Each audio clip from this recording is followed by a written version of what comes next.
শহীদ ওসমান হাদির বড় ভাই ওমর হাদি তিনি যেই দুইটা পোস্ট করেছেন, এই দুইটা আপনারাও যখন দেখেছেন আমরাও তখনই দেখেছি। মানে এমনটা না যে আমাদের সাথে আলোচনা করে উনি এই পোস্টটা দিয়েছেন। নাম্বার 2, এইটা উনি কেন দিয়েছেন এইটার উত্তর উনি সব থেকে ভালো দিতে পারবেন।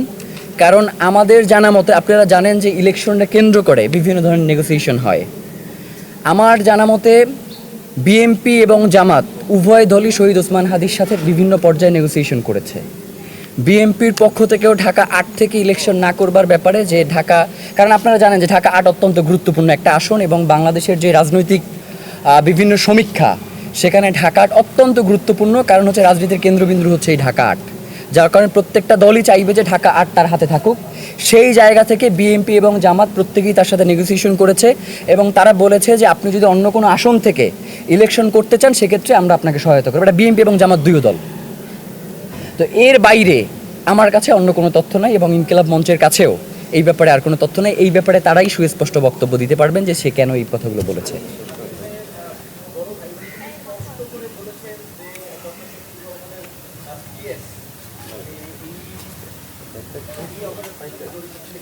উনি দুইটা কথা বলেছেন। আপনাকে তো আমি দুইটা কথাই বললাম। নেগোসিয়েশন একটা ব্যাপার, আমি এইটা সম্পর্কেই জানি, কিন্তু এর বাইরে আমার কাছে কোনো তথ্য নাই। আর উনি দুইটা ওখানে উল্লেখ করেছেন, একটা হচ্ছে কয়েকজন উপদেষ্টার কথা বলেছেন এবং বিএনপির কয়েকজন মন্ত্রীর কথা বলেছেন, আর সেকেন্ড পোস্টে উনি জামাতের আমিরের পিএসের কথা বলেছেন। তো যার কারণে উনি কেন এই কথাগুলো বলেছেন এইটা একান্তই ওনার বিষয়। আমাদের ইনকিলাব মঞ্চের জায়গা থেকে আমাদের যেই জায়গাগুলো নিয়ে প্রশ্ন ছিল এইগুলো আমরা বাংলাদেশের যে তদন্ত সংস্থাগুলো রয়েছে, প্রথমে আমরা ডিবিকে জানিয়েছি। ডিবি যখন এটা তদন্ত করেছে, এর পরবর্তী সময় এখন সিইডি তদন্ত করছে। আমরা সিইডির কাছে তদন্তের স্বার্থে যে সকল তথ্যগুলো সরবরাহ করা দরকার আমরা সবগুলো তথ্য সরবরাহ করেছি। এখন তারা তদন্ত করে দেখবে যে এই বিষয়গুলোর সত্যতা কতটুকু বা মিথ্যে কতটুকু। কিন্তু আমাদের কাছে এখন পর্যন্ত এগুলোর কোনো সুস্পষ্ট বার্তা অন্তত আমাদের কাছে আসে নাই। তার কাছে আসলে সেটা তিনিই ক্লিয়ার করবেন। জি,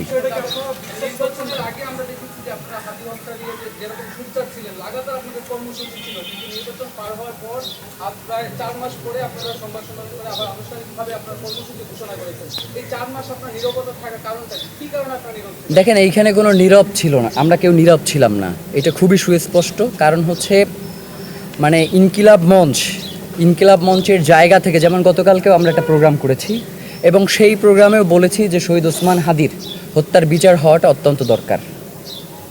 তো এখন যেই ব্যাপারটা আপনাদের সামনে পরিষ্কার করা দরকার সেটা হচ্ছে গত 4 মাসে কেন আমরা আর কি এই কাজগুলো নিয়ে করলাম না। দেখেন, সরকার আমাদেরকে বলছে যে তিনি এই ব্যাপারে যথেষ্ট আন্তরিক এবং আপনারা দেখেছেন না যে যখন পররাষ্ট্র পর্যায়ের বৈঠক হইল এবং খুনিদেরকে ফিরিয়ে আনার ব্যাপারে পররাষ্ট্র মন্ত্রণালয় থেকে বলা হইল যে ভারত সম্মত হয়েছে, তখন একরকমের তো শহীদ ওসমান হাদির খুনি আমাদেরকেই বানানো হয়েছিল, এরকম একটা ব্যাপার ঘটছে না।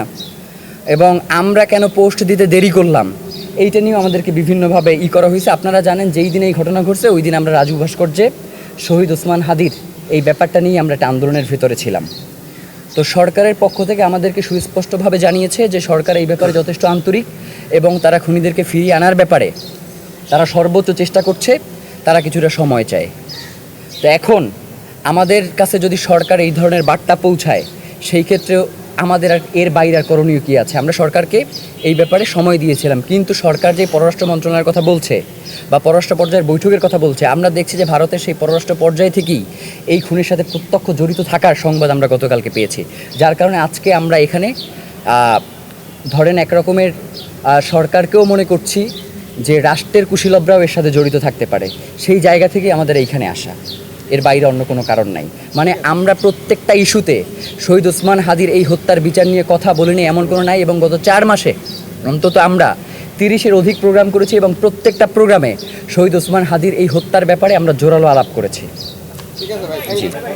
জি,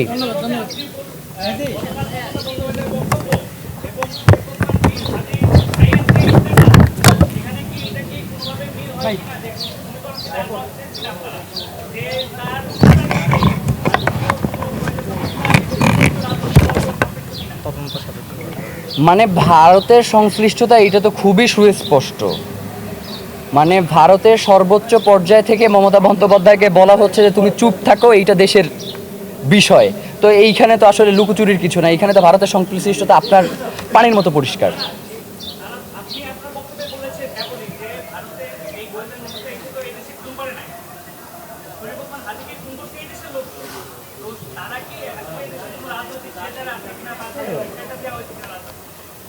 আমার কাছে মনে হয় যে ভারতের র নিয়ে বেশ কিছু বই আছে, তারা কিভাবে তাদের অপারেশনগুলো পরিচালনা করে এইটা যদি আপনারা কম বেশি পড়েন তাহলে বুঝতে পারবেন যে সে আসলে দেশের অভ্যন্তরে ঢুইকা হত্যা করে নাকি দেশেই তার নিজের এজেন্ট ঠিক করে হত্যা করে, এইগুলো আপনাদের কাছে পরিষ্কার হয়ে যাবে।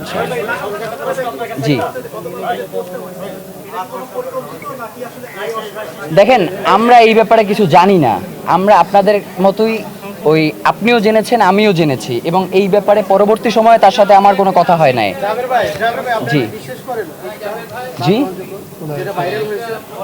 দেখেন, তদন্তাধীন বিষয় নিয়ে মানে শহীদ ওসমান হাদির এই খুনের পুরো প্রক্রিয়াটা তো, যেমন আমি কি বাংলাদেশের কারা জড়িত এই ব্যাপারে কোনো কিছু বলেছি, কিন্তু যেহেতু মমতা বন্দ্যোপাধ্যায় বলেছেন যে বাংলাদেশ উত্তাল হবে, সে কিন্তু বলে না ইন্ডিয়া উত্তাল হবে, সেই জন্য আমরা আশঙ্কা করছি যে বাংলাদেশেরই এমন কোনো পর্যায়ের নীতি নির্ধারণী ব্যক্তি যারা বাংলাদেশ রাষ্ট্রকে নিয়ন্ত্রণ করে এমন কেউ জড়িত থাকতে পারে, যার কারণে বাংলাদেশ উত্তাল হওয়ার সম্ভাবনা রয়েছে। সেই জায়গা থেকে আমরা বলেছি, এইখানে তো আমরা কোনো সুস্পষ্ট। জি আপনি কি সাংবাদিক?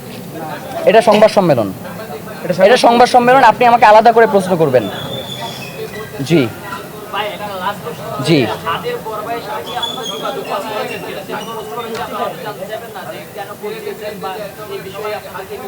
দেখেন, এইটা একান্তই তার পারিবারিক বিষয়।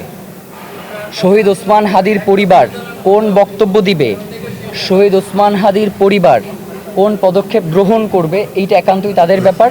তারা যদি কোনো কিছু আমাদের সাথে নেগোসিয়েশন করে, যেমন ইনকিলাব মঞ্চের সাথে তারা যদি কোনো আন্দোলনে আসতে চায় বা তারা যদি আমাদেরকে প্রস্তাবনা করে কোনো কিছু, সেটার ক্ষেত্রে আমরা তাদের সাথে হয়তো তাদেরকে সহযোগিতা করব।